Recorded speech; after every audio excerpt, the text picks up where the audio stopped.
Hi, I'm Amy Seipke. I'm the librarian for the College for Engineering and Computer Science and also for Mathematics and Statistics here at the University of Michigan, Dearborn. We're going to talk today in this presentation about how to search the library's databases for academic articles. Our library here on campus is called the Mardigian. The Mardigian Library is this brown building here that you can see in the image. We're open Monday through Friday and also some hours on Sunday. Or you can get a hold of our information on the library's website 24/7, and that's library.umd.umich.edu. So we're going to start out by looking at some of the information that you can find there on our website. We're going to focus to begin with on the Mardigian search right here in the center in this teal bar. But before we do that, we're actually going to turn our VPN on. So if you haven't used the VPN yet during your time here, the guide for installing the VPN and for running it is here under Students ITS VPN Guide. We turn that on so that our databases will know that you're coming as an authorized user through University of Michigan Dearborn. And that way they'll be able to let you into the information that's behind their paywall. Some of the databases you'll find don't need the VPN, but some of them do. And so I find it easier to just turn it on before we get started. That way we don't run into a wall once we're really into our research. All right, so we're going to start, like I said, with this Mardigian search tool that's in the center of the page in the teal bar. This is what's called a federated search, which means that it searches within all of our other resources as well. I said all, it doesn't necessarily do all, but it does a lot of them, most of them. So this is a great place to start. So when we're beginning our research, we can just type our query into this search bar here, and it'll look, like I said, inside of all of the other things that we have access to. It may return too many results, which is when we would want to narrow it down to a specific database, but we'll talk about that in a moment. So in that Mardigian search box, you can't just type an open question like you can into Google these days. You have to actually format your query so that it knows exactly how it's supposed to go looking. What would happen if you type this first set of words into that search box? Ethics violations in engineering. What it would do is it would look for the word ethics everywhere. And anywhere that it found the word ethics, it would then look in that same document for the word violations. And if it finds the word ethics and the word violations anywhere in that same document, then it would look for the word in, which it'll probably find, and then it would look for the word engineering. So what happens when you run that first, where you just type ethics violations in engineering, what happens is it's looking for those 4 words, no matter where they are, no matter how those words are related to each other within the article. And if it finds that, it's bringing it back. So it could be that one of them is in the title, one of them is a caption of a photo, and another one of the words is the title of an article that's in the citations. So it's bringing you back lots of things. Not all of them are exactly what you want. In fact, a lot of them are going to be outside of the scope of what you're looking for. So search number 1 is going to give you a whole bunch of answers. What you want was probably in there, but it would be hard to find it. So if we go on to search number 2, where we take ethics violations and put it in quotation marks and then add the word engineering, what it's doing now is it's looking for ethics and violations to be words that are actually touching each other in the text. So it's looking for the phrase ethics violations. So it looks through all of our resources to find ones that actually say ethics violations, where the words are together. And then it searches that for the word engineering. So you're going to get a lot less results that way because it's requiring that those 2 words be touching each other. So that's going to give you a lot less results. A lot of what you want would show up in that. However, people writing articles don't necessarily say ethics violations. They might say conduct violation. They might say misconduct. They might say any other synonym for that.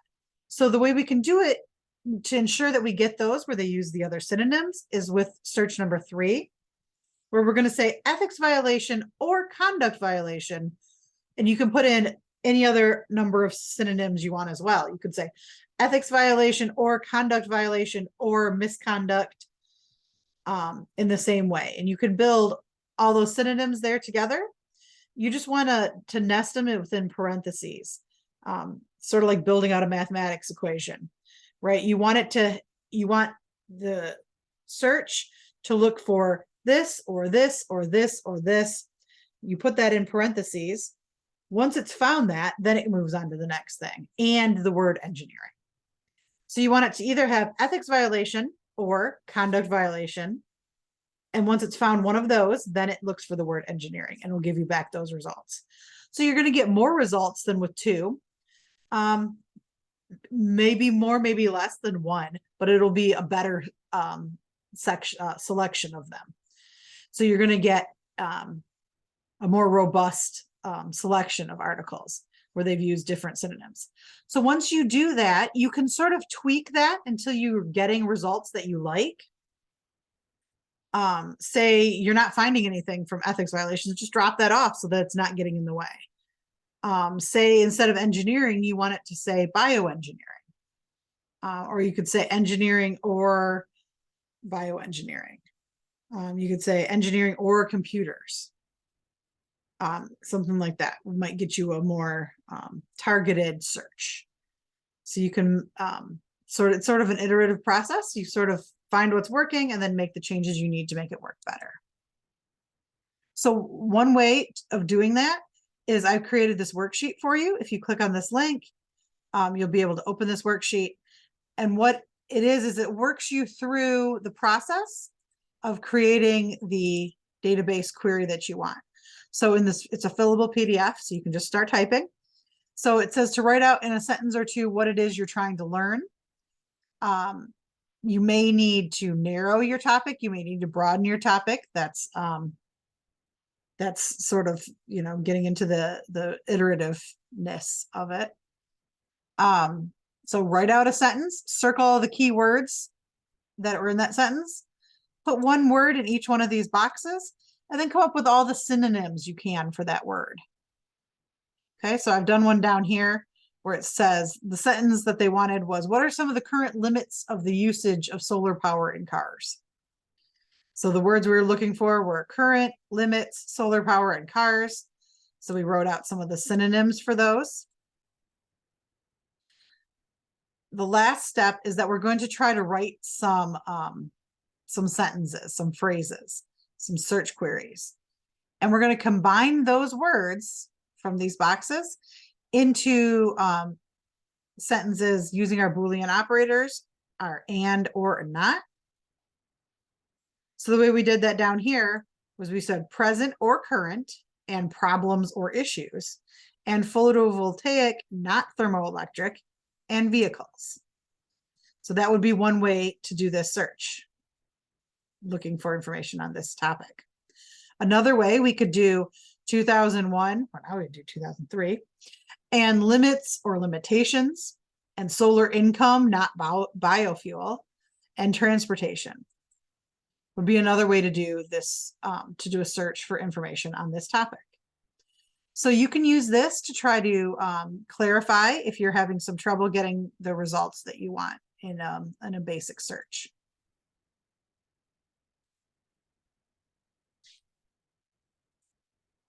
So the next thing is if we want to actually delve into some of the research databases.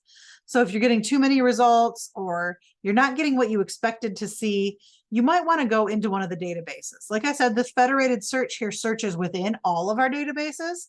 So you might want to limit to one particular database to get more targeted and better results. You would think by looking at this homepage that you might want to go to where it says databases, right?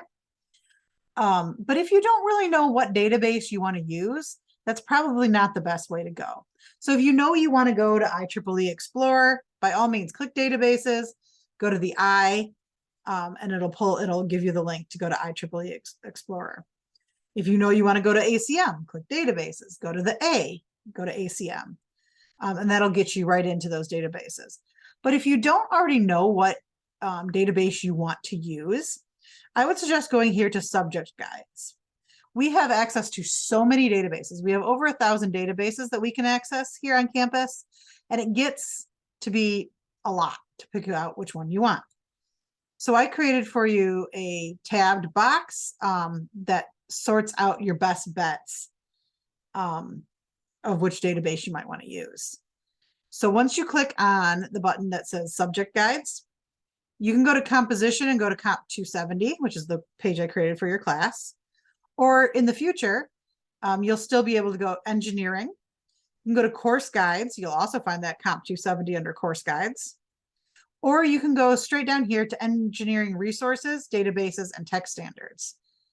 And when you get to there, you will see this tabbed box that I created for you of like the best bet database to use for each of these topics. Okay. Once you're in one of these databases, searching goes pretty much the same way.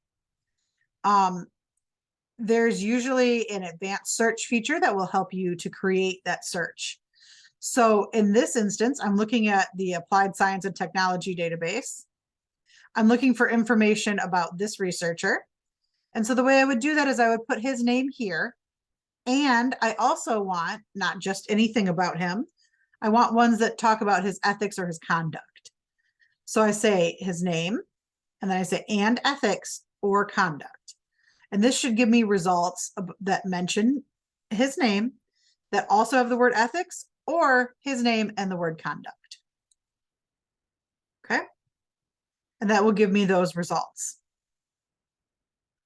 Now, you've already watched the video from Annie about using the trap method to evaluate your results that you're looking at. Here's a way that you can use the filters within the databases to evaluate. These are the filters that are on the, usually they're on the left-hand side of your screen, and there'll be a filter for full text. So this will, it's not relevant to you if you can't read it. So if you use that full text limiter, you'll limit to things that you can read. If you use the peer reviewed checkbox, you're going to be looking for things that are accurate and authoritative. You know that these have been looked at by other people within the field and shown to have merit to them. If you look at the publication date, that will have an impact on your currency of your information. If you're looking for something historical, you want to look for something that's, or I'm sorry, Annie used the word timeliness instead of currency. If you're looking for something historical, then you want something with an older publication date. If you're looking for something current, then you want something with a recent publication date. Language can help you decide if it's relevant to you or not. If it's not in a language you can read, then it's not relevant to you. You can also search usually by the author. So if there's someone that's known to be an authority in the field, you might want to look for things written by them. And then as far as the purpose and the accuracy, if you look to see who the publisher, sponsor, organization, affiliation is that publish the information, you can start to figure out their purpose. So if it's an organization that's known for some sort of activism, then you would know that the purpose of publishing this was probably in pursuit of their goals. So that's how you can use the filters that will appear on the side to help you evaluate your source that you're looking at. Okay. So once you've found articles that you want to use, you're going to want to make sure that you save those results. So this gets a little bit trickier than you'd think it would. One way that you can save your results, your search results, is to create an account within the database. Our databases allow our students to make accounts. You'll have to use your umich.edu email address to do so. But then some of them allow you to folder them by project, or, you know, at a minimum, they'll allow you to save it to come back to later. You can also, a lot of times, view these articles in full text PDF. You can download that PDF often. But if you do that, don't forget to get a citation for it, because you don't want just a PDF without, you know, where it came from, who the author was, what the publication date was. When it comes time to cite that in your final project, you won't have that, and it won't do you much good. You'll have to research for the title. You can create a link that goes to that article again by using this tool that's linked here. You find the permalink or the DOI on the article that you're reading. You copy that DOI or permalink, you put it into this tool, and it will make it into a functional clickable link that you can return to again later. Or my favorite way to do it is to use one of the citation management tools. If you're not familiar with those, you will probably have to do it at some point while you're here in college. And the earlier you do it, the happier you'll be, because when you do finally have to do it and you see how easy and awesome they are, you'll regret not doing it earlier, I think. Here's a little bit of information that's beyond the scope of what we're doing today, but here's a guide from my colleague Raya, where she talks about how to set up a citation tracker and all the cool features that they have. The two that we support in the library are Zotero or Mendeley. Zotero is free and open source, so once you create things in there, you can take them with you when you graduate. Mendeley has a free version or a paid version. If you're just using the free version that's available to you as a student, you can't take that information with you when you graduate. So I recommend usually the Zotero. And if you want to install that and set that up, here's some information on how to go about doing that. But that's what I would recommend as far as saving the articles that you find. If you need more information, if you run into a snag, right on the library's homepage is this big blue box that says contact the Mardigian. During business hours, you'll get somebody from chat live, one of us from the Library Research Center, or you can email if it's after hours and we'll get that in the morning and get back to you. Or you can make a virtual appointment with whichever librarian happens to be available when you need the appointment. If you need to make an appointment with me directly, I have a Calendly link here that you can set up a Zoom meeting, or you can email me or stop by and see me inside the library. I am looking forward to working with you all during your time here. So please feel free to reach out, and I'm looking forward to seeing you all in the future. Thank you.